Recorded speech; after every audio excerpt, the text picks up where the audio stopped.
আমরা প্রকাশ্যে এই পরিবারের ফাঁসি চাই। মাগুরায় ধর্ষণের শিকার 8 বছরের শিশুটিকে রাত 9:30টার দিকে লাইফ সাপোর্টে নেওয়া হয়েছে।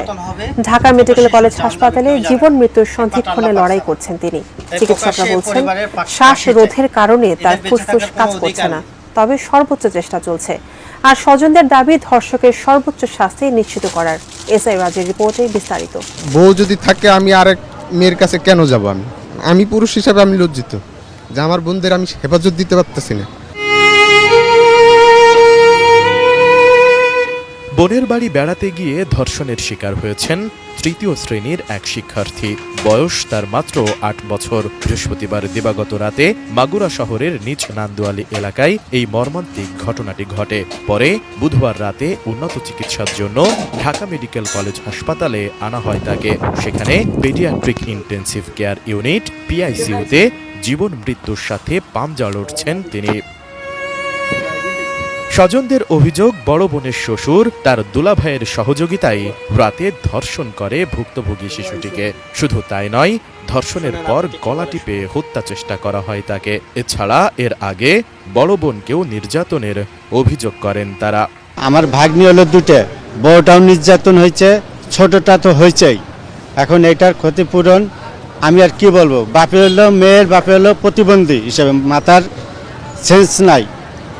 সেও একটা অ্যাক্সিডেন্ট হয়ে মাথার সেন্স নাই। ছোট বাতিদের সে নির্যাতন করছে, গলায় মনে করেন যে মারি ফেলানোর চেষ্টা করছিল, পুরো সেই পারে নয়। পরে হচ্ছে লোকে মানে আপনার সেনাবাহিনী আসে ওইটা উদ্ধার করেছে।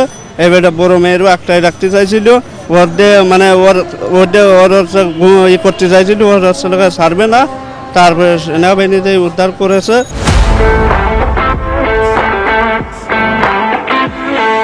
পুরো পরিবারেরই একটা সংযুক্ত আছে এটার ভিতরে, না হলে তো এটা হওয়ার কোনো প্রশ্নই আসে না। কারণ আমার বউ যদি থাকে আমি আরেক মেয়ের কাছে কেন যাব? আমি পুরুষ হিসাবে আমি লজ্জিত যে আমার বোনদের আমি হেফাজত দিতে পারতেছি না। আজকে আমার বোন হলো, 2 দিন আগে আরেক বোন হয়েছে ঘটনাটা। আমি মানে আমার বোনরা যে চলতে পারতেছে না রাস্তায়, এটাই হলো সবচেয়ে বড় কথা। ছোট বোনের এই অবস্থায় বাকরুদ্ধ বড় বোন। এটিএন নিউজের ক্যামেরায় সেদিন রাতে ঠিক কি ঘটেছিল তার লোমহর্ষক বর্ণনা দিলেন তিনি। সেই সাথে স্বামী শ্বশুরের সর্বোচ্চ শাস্তির দাবি করেন।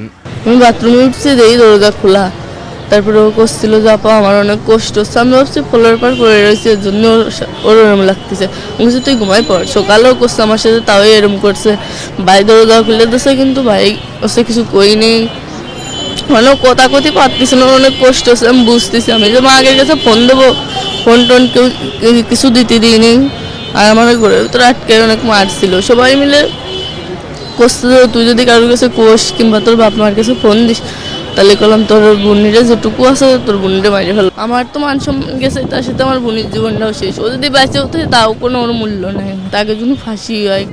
এদিকে বিএনপির ভারপ্রাপ্ত চেয়ারম্যান তারেক রহমানের নির্দেশে শিশুটির চিকিৎসার খরচ সহ দেখাশোনার দায়িত্ব নিয়েছেন ঢাকা মহানগর দক্ষিণ যুবদলের সদস্য সচিব রবিউল ইসলাম নয়ন। সার্বক্ষণিক তিনি ঢাকা মেডিকেল কলেজ হাসপাতালে গিয়ে খোঁজ খবর নিচ্ছেন ভুক্তভোগীর।